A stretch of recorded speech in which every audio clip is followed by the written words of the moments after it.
এটা পাবেন কিনা এটা হচ্ছে ভাগ্যর ব্যাপার। এখন আছি চাইতলা মোড়ের পাম্পে। দেখেন চাইতলা মোড়ের পাম্পে ও প্রাইভেট কার বড় বড় গাড়ির বিশাল একটা সিরিয়াল, হ্যাঁ অনেক বড় সিরিয়াল।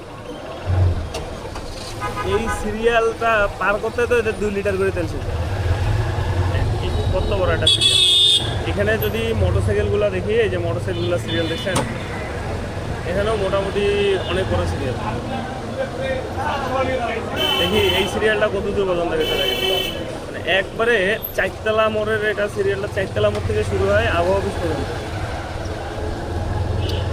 চরম একটা ভোগান। আঙ্কেল তেলের দাম যে বাড়লো, তেলের দাম বাড়ার পরেও এই অবস্থা যদি হয়, তেলের দাম না রে ভাই, তেলের দাম নাকি বাড়ছে? হ্যাঁ ভাইয়া কি খবর? তেলের দাম তো বাড়ছে লিটার প্রতি। হ্যাঁ অকটেন। আর পেট্রোল হচ্ছে 30 টাকা। সাপ্লাই তো ইয়া পর্যন্ত জ্যাম। 135 টাকা মনে হয়। সাপ্লাই তো তোমার ইয়া পর্যন্ত জ্যাম। ওই যে এটাকে কি বলে, যে আশ্রম আছে না, আশ্রম পর্যন্ত জ্যাম।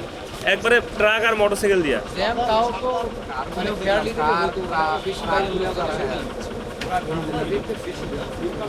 এখন বিষয় হচ্ছে তেলটা যে এরা দিচ্ছে কয় টাকার, এই হচ্ছে বিষয়। এখন যদি সরকার তো তেলের দাম বাড়াইলো, বাড়ার পরেও ভাবলো যদি সিন্ডিকেট ভাঙ্গি তেল বেরোয়, কিন্তু কই সিন্ডিকেট ভাঙ্গি তো তেল বের হইল না। দেখি হবে 2-4 দিন সময় লাগে।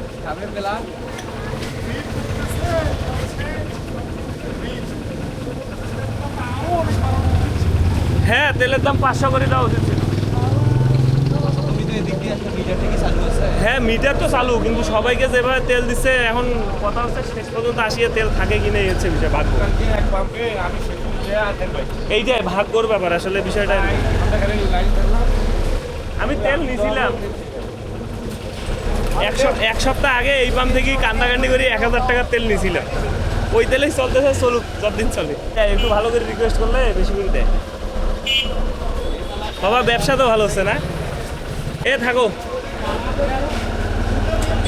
এখন ভাই ভাগ্যর ব্যাপার, বুঝছেন? তেলটা পাবেন কিনা এটা হচ্ছে ভাগ্যর ব্যাপার। মানে শেষ পর্যন্ত যায় আর কি।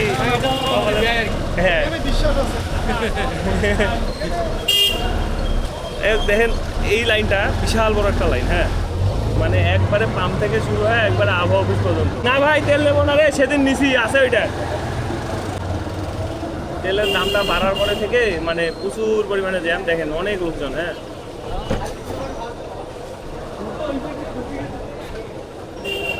বিশাল বড় লাইন।